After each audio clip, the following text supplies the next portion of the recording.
Hello, Western Oregon sports fans, and welcome to this edition of Wolves Weekly. Joining me in studio today, just as every week, we have head men's basketball coach Brady Bergeson. Brady, you guys are right now sitting at 15-7 on the season, 8-5 in the GNAC. Coming down really that home stretch, you guys are right now tied for fourth. I know you guys, the positions keep jockeying as the top 6 teams in the GNAC will go to the conference tournament over there in Lacey. And so just had a big battle this last weekend against the team that actually is leading the conference in Western Washington. Just tell us a little bit about this game. It's a great game, great basketball game. We got down early in Western Washington. You know, as you know, they're extremely hard to guard. They've got, they got firepower at every position, and they're deep. They're athletic, they're strong, they can shoot it. They're the full package. And they really jumped on us a little bit early, got us down. You know, I was really proud of the way our guys fought back in the second half. And you know, I think they were perfect from the three-point line in the first half. They didn't miss. And which obviously they're very capable of doing that kind of thing to you. And then, you know, in the second half, I just really think that we tightened things down a little bit defensively, and we brought better energy to the game. And you know, and it took a long time, but we sort of just stayed at it, and stayed focused on each play, each stop, and we were able to whittle it down right at the closing minutes of regulation, and a couple of really nice plays by our guys down the backstretch, and we just kept the pressure on them. We were able to turn them over a little bit, and we were able to tie the game in the regulation. And you know, we took it into overtime and didn't quite have what we needed that night to take care of it in overtime and give them credit. You know, we got into some foul trouble there, and we put them at the free throw line. And when you get into those overtime situations and those, you know, any game that's coming down to the last couple of minutes, you don't want to give up the easy baskets. You want to make teams earn everything they get. And you know, you put teams at the free throw line, and those are one of the categories of easy baskets. And so, you know, we didn't close it out the way we wanted to, but I was extremely proud of our guys for fighting back in the fashion that they did. And just they stayed very focused on you know, each play, each minute, each possession, which is what you have to do in that situation. So I think we can take that and build on it in the future here.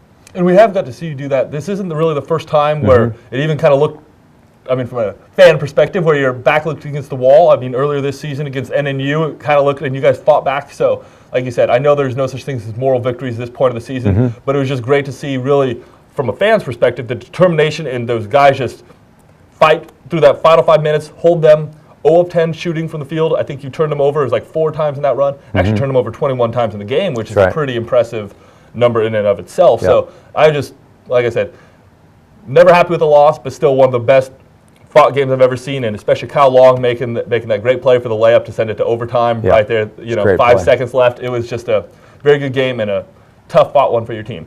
And we talked about this one, maybe even in your voice a little frustration that you weren't able to pull it out right there, but it looks like you guys were able to maybe take out that little frustration on Saturday as St. Martin's came to town, and really you guys were firing on all cylinders that game.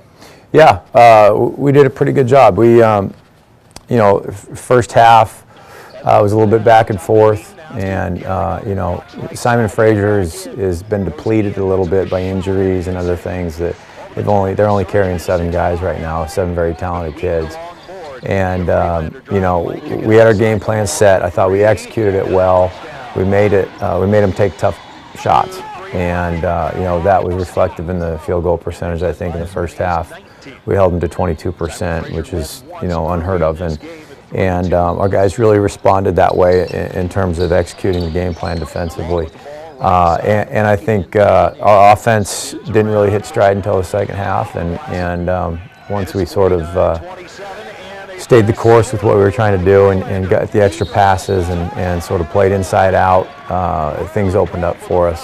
And you know, I don't know if fatigue was a factor for them or not, but I know you know, on our end, I was really happy with our execution and sort of just us being steadfast and staying focused on the task at hand on the offensive side. And you know, we got some guys that can put some points on the board in bunches, and we got hot there for a while and sort of pulled away, and we just didn't let them back in it.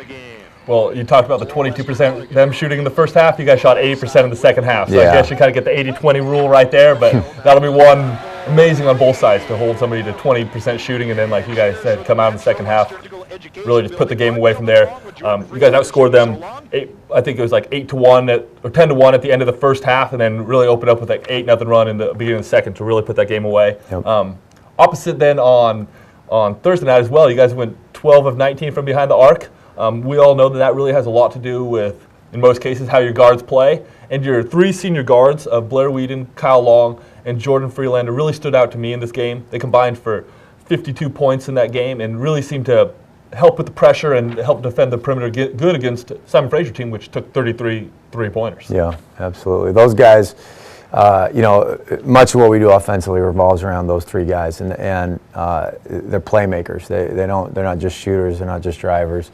They're guys that can read and think and make plays. And when they really get going and playing off of each other and involving all five guys on the floor is when we really can be hard to guard on that side of the floor. And they did a terrific job.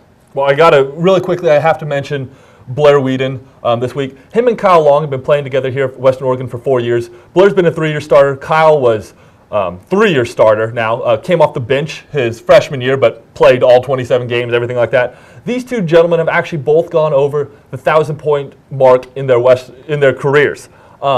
They are only two members.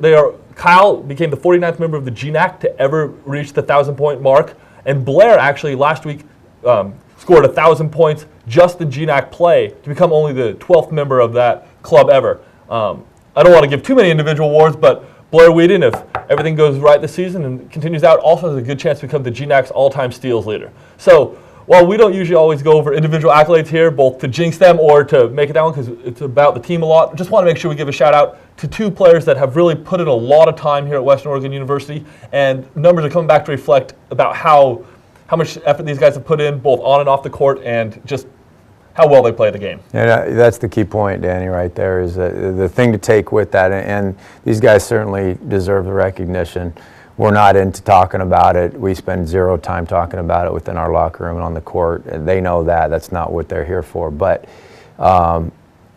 just as an appreciation of those two kids who are extraordinary players and have had extraordinary 4-year careers here, the key point is the work that's been put on behind closed doors when no one's watching. Those guys are on the gun, they're on the shoot away, they're in the gym when it's dark, when it's light, and the countless hours that they've put in to their game, the sacrifices that they've made to get what they've are, that needs to be said and to be heard as well, because that's the future of the game relies on guys doing that sort of thing, and for the young kids that come to our games and watch, they need to keep that in mind, that if you want to be like that, it takes a lot of sacrifice and determination that way.